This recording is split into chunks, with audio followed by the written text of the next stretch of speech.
Gente, tô aqui regravando o vídeo da viagem de Chihiro, porque o meu microfone deu um probleminha, ficou com chiado, e que na hora da gravação eu não percebi. Infelizmente, ficou com chiado que não tá dando pra finalizar o vídeo. Então eu decidi regravar e eu espero que vocês possam ter uma experiência muito melhor nesse vídeo, que vocês possam apreciar. E já diante disso, curtir esse vídeo que eu fiz com tanto carinho, fiz questão de regravar para vocês. Então, para quem é novo aqui, eu sou Letícia Lira, psicóloga clínica, e hoje a gente vai conversar sobre A Viagem de Chihiro, que é uma animação japonesa super conhecida.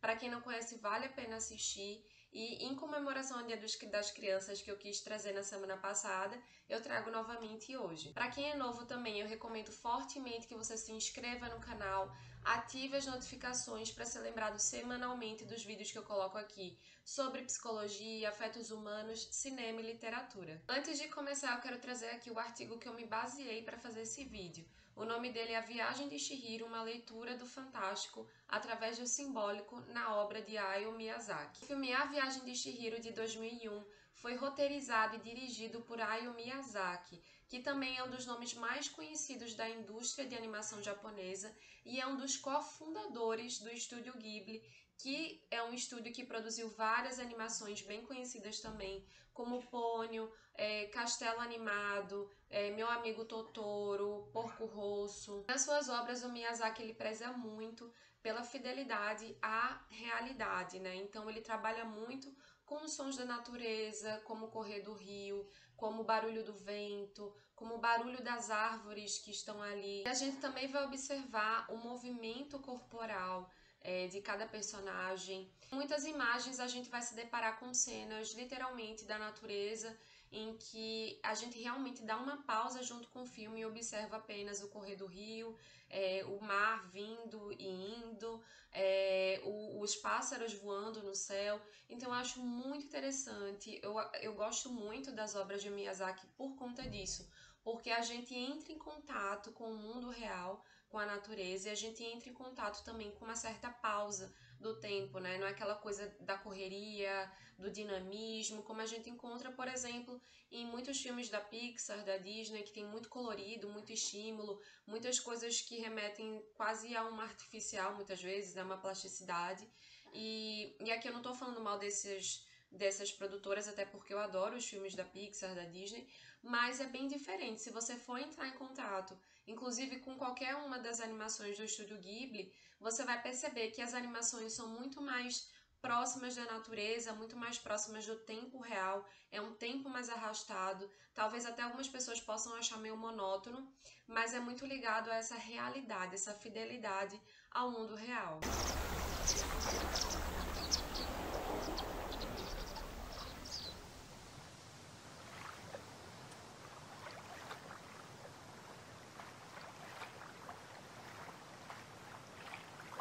E o Miyazaki busca sempre em suas obras trabalhar com essa relação entre as ações humanas, as atitudes dos homens frente à natureza. Então ele já colocou em seus filmes consequências humanas da guerra, ele trabalha essa exploração do humano sobre a natureza no sentido ruim mesmo, né? Do quanto a gente está se utilizando dos recursos naturais, mas sem se importar com esses recursos, sem se importar com as consequências que isso vai trazer para a natureza e para nós mesmos. Disso, o Miyazaki, nas suas animações, sempre existem alguns valores humanos presentes em que ele coloca, na Viagem de Chihiro, vou até dar um exemplo, mas que ele também trabalha com as consequências das atitudes humanas, consequências individuais e no coletivo também, muito relacionadas a valores humanos, como a prudência, a coragem, a generosidade. Só que ele trabalha muito forte essa realidade, né, essas consequências das atitudes humanas sobre a natureza, sobre eles mesmos e sobre os outros, só que ele junta sempre com elementos místicos, sobrenaturais, absurdos, em que vai surgir também na Viagem de Chihiro, e isso faz com que a Viagem de Chihiro seja classificada como uma obra do fantástico maravilhoso, O fantástico porque existe essa relação entre o real e entre o imaginário, vocês já vão ver isso. E o maravilhoso porque trabalha com elementos em que são muito presentes também nos contos de fada, porque existem animaizinhos falando, a gente não se questiona sobre os animais falando, ou outros elementos ali que fazem parte de um imaginativo, de uma fantasia, e dentro daquele macro, daquele universo, faz sentido, a gente não se questiona sobre aquilo. Então, a viagem de Chihiro está dentro dessa, o que a gente pode dizer que seria um gênero fantástico, maravilhoso, dessa relação entre o real e o imaginário, e da presença de elementos ali que no mundo real seria absurdo, mas que naquele mundo faz sentido e ninguém se questiona sobre aquilo. Aproximando um pouquinho mais da história do filme, Chihiro é uma menininha que está viajando com seus pais no carro e seu pai decide pegar um atalho para chegar mais rápido no local onde eles querem chegar. E aí, nesse atalho, a Chihiro já se depara com imagens bem esquisitas, umas estátuas, ela já sente uma certa estranheza, a gente percebe na sua expressão, no modo de olhar. E aí os pais são interrompidos na estrada por uma espécie de obstáculo e atrás tem um túnel. E eles decidem sair do carro para ver o que tem após o túnel. Eles atravessam esse lugar, esse túnel, e a Chihiro a todo momento fica ali desesperada, perguntando por que eles vão fazer ali, por que eles estão entrando nesse lugar. E aí os pais parecem que não estão nem aí, nem escutando a Chihiro. E os pais se deparam com uma bancada cheia de comida e decidem ficar por ali mesmo. O que os pais não sabem, nem a Chihiro, é que eles estavam acessando um mundo paralelo espiritual, paralelo à realidade, em que ao anoitecer os pais que estavam ali saboreando a comida loucamente viram porcos, se transformam em porcos, e a Chihiro entra obviamente em desespero e tenta encontrar uma saída para libertar os pais desse corpo, né, para eles voltarem em si. E a única forma que ela encontra para a possibilidade de conseguir libertar os pais é se submetendo à proposta da bruxa Yubaba, que faz parte desse mundo mágico paralelo ao real, em que ela diz o seguinte: você só vai ter uma chance de libertar seus pais se você trabalhar na minha casa de banho e se eu roubar o seu nome, se você me der seu nome e eu te der um outro nome em troca. Então a Chihiro ela decide aceitar esse acordo para ter pelo menos uma chance de conseguir libertar seus pais e conseguir voltar para casa. E aí, como eu disse anteriormente, esse enredo vai tecendo relação entre as ações humanas e a natureza, né, o meio ambiente, e as atitudes humanas e suas consequências para si mesmos e para os outros. E aí eu vou começar a trazer alguns exemplos aqui que eu encontrei justamente nesse artigo que eu citei no início, mas tem um exemplo que eu estava até pensando aqui, que são os porcos, né, os pais terem se transformado em porcos justamente após o momento em que eles não pensam em nada, só decidem sentar ali e comer toda a comida que está ali, uma quantidade enorme. E ali a gente pode observar que Miyazaki trabalha com o sentido da gula e do quanto a gula pode nos trazer certas consequências, e os pais se transformaram literalmente em porcos, né? Então é nessa pegada que o Miyazaki costuma trabalhar com as atitudes humanas, com certos valores, trazendo muito essa questão do quanto certas ações podem trazer consequências negativas para nós mesmos. Já mais para frente a gente encontra o Deus Fedido, que é um deus que quem já assistiu a Viagem de Chihiro, ele é um deus que chega com uma capa enorme de dejetos, de coisas que estavam sujas, como se ele tivesse todo poluído, com uma substância fétida em torno dele, e ele chega na casa de banho no intuito de se limpar nas águas e de se purificar. E ali, após ele conseguir se purificar, conseguir se limpar, ele assume o formato de quem ele realmente é, que é um deus, deus do rio. Ele se transforma ali num dragão d'água. E esse deus fedido está representando justamente os dejetos, a poluição que os humanos, que nós colocamos na natureza, que nós depositamos, sem nem mesmo nos importarmos com as consequências dessa poluição. Hoje em dia, cada vez mais a gente está tomando mais consciência disso, mas ainda assim falta muito, né, para a gente adquirir mais consciência. E esse Deus representa justamente a poluição dos seres humanos na natureza. Quando ele consegue se purificar naquela água, há uma representação de uma regeneração, purificação e renascimento. O dragão na cultura oriental é diferente da cultura ocidental. Na ocidental ele é muito relacionado ao fogo, na oriental ele é relacionado à água. E a água para eles, esse dragão da água, representa justamente a proteção e a regeneração corporal e espiritual, além de ser uma manifestação de uma divindade. O Haku, que é o aprendiz da bruxa Yubaba, quem está ali desde o início protegendo a Chihiro, ele também é um dragão. Ele é considerado, assim como o deus do rio ou deus ferido, que eu falei anteriormente, um dragão terrestre aquático, porque ele atravessa os rios, inclusive o Haku atravessa o rio e consegue proteger Chihiro, mas ele também faz parte do terrestre, né? Ele também atravessa os céus. Vou explicar um pouquinho melhor isso. É que no Japão tem uma distinção entre 4 tipos de dragão na cultura popular, que é o celeste, o pluvial, o terrestre aquático e o subterrâneo. Como eu disse, o deus do rio ele era um dragão terrestre aquático, mas ele também era um dragão pluvial por vir das chuvas. Já o Haku ele é também um terrestre aquático, mas ele também se representa pelo celeste. O dragão celestial é ligado à vida, à renovação cíclica e à vegetação. Também é relacionado à primavera, que é uma estação em que acontece justamente a renovação cíclica, o renascimento, o florescimento, né? Então representa justamente essa ideia de renovação cíclica, e os olhos de Haku são verdes, se você perceber, que também representa esse dragão celestial.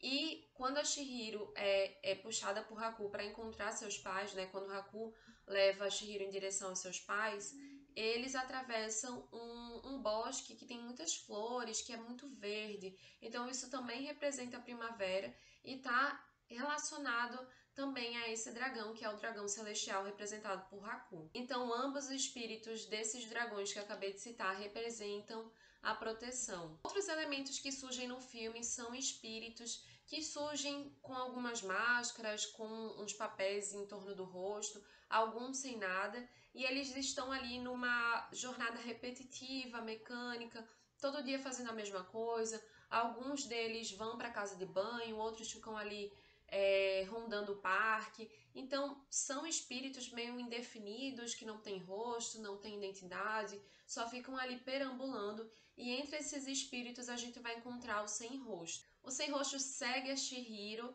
ele aparentemente não faz nem bem nem mal, né? Ele parece como uma figura neutra, e ele também tem uma forma indefinida, parece mais uma sombra. Ele usa uma máscara com uma expressão inexpressiva, vamos dizer assim.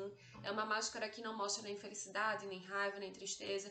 Ela simplesmente é uma coisa muito esquisita, particularmente eu acho. E o sem rosto tá ali acompanhando a Chihiro, e ele não tem rumo, não tem identidade, não tem propósito. Ele consegue engolir as pessoas e adquirir as habilidades e características dessas pessoas, não, desculpa, desses elementos que estão presentes no filme. Então, quando ele engole um sapo, ele cria patas. Quando ele engole os funcionários da casa de banho, ele começa a falar. Mas nesse engolir ele também adquire características tidas como negativas dos outros. O sem rosto é um espírito sem objetivo, que apenas vaga por ali e vai vivendo a vida dos outros. O que me lembra muito movimentos de pessoas que vão aprendendo a ser como os outros são, sem ter um pensamento crítico, sem pensar o que realmente gosta ou o que gostaria de ser na vida, né? Muitas pessoas vivem assim sem nem mesmo perceberem e vão seguindo apenas uma onda, um fluxo contínuo do que todo mundo faz, né? Do que o mundo está vivendo. Então, eu acho que me passa uma sensação muito triste, né? Se deparar com um sem rosto e perceber que muitos de nós vivemos assim. Isso não quer dizer que a gente vá viver assim pro resto da vida, mas que em alguns momentos a gente pode ter vivido ou vive até hoje, e que é triste a gente não saber para onde a gente quer ir, o que a gente gosta, quais são os nossos hobbies, os nossos interesses. E é justamente na terapia que eu costumo trabalhar isso com os pacientes, que é entender quem é essa pessoa, quem está sendo hoje, o que ela gosta de fazer, quais são seus medos, inseguranças, o que incomoda essa pessoa. Muitas vezes é até difícil dessa pessoa identificar nela mesma suas emoções, seus desejos, suas necessidades, né? E estabelecer seus limites. Então, Sem Rosto para mim representou bastante, particularmente, pessoas que vivem quase que num limbo ali sobre quem elas são naquele momento, quem elas poderiam ser, na verdade, naquele momento. Outro ponto muito interessante da história é quando a Yubaba, como eu falei anteriormente, que é a bruxa, que tem a casa de banho, resgata, rouba o nome da Chihiro, e ela também faz isso com os outros prisioneiros da sua casa de banho. Ela faz com que as pessoas esqueçam seu próprio nome para que elas se tornem escravas da sua casa de banho. E veja como o filme passa esse simbolismo sobre o nosso nome, sobre o poder que ele tem de trazer a nossa própria identidade, nossa história, nossas experiências de vida, aquilo que a gente conquistou, que não conquistou, mas aquilo que faz de nós, nós. Né? Como o nome tem esse poder de carregar a nossa própria existência, a nossa individualidade. E como tirar essa existência também tira a nossa liberdade de nos deslocarmos, de saber o que a gente quer, de saber por onde seguir. E é justamente assim que a Yubaba consegue paralisar os funcionários da sua casa de banho. A Yubaba tira o nome da Chihiro e passa a chamá-la de Sen, S-E-N, que corresponde ao ideograma japonês, que significa 1000. E uma das hipóteses que o artigo que eu trouxe para vocês cita, que eu achei muito legal, é que a Chihiro do início do filme não é a mesma do final. A Chihiro do final, ela vem diferente, ela vem mais amadurecida. E o 100, que representa 1000, ele também pode representar as inúmeras possibilidades de quem a Chihiro poderia vir a ser diante do esquecimento de si mesma e do seu próprio nome. Como vocês podem ver, a viagem de Chihiro carrega muitos símbolos, muitos significados e sentidos nas suas imagens, nas situações que ocorrem, né, sobre o folclore japonês, sobre elementos místicos e sobrenaturais justamente da cultura japonesa, e a gente pode pensar em vários outros aspectos da nossa vida que a gente encontra nesse filme. E assim como eu trouxe inicialmente, não acredito que o filme, a arte, ele traz essa oportunidade da gente se conectar de uma forma muito individual. Vai ter o universal, mas vai ter algo muito individual de cada um perceber aspectos diferentes nesse filme de acordo com a sua própria vivência e história de vida. Então, por exemplo, eu percebo no Sem Rosto elementos que me remetem à clínica, percebo alguns outros fatores também que remetem à minha própria vida.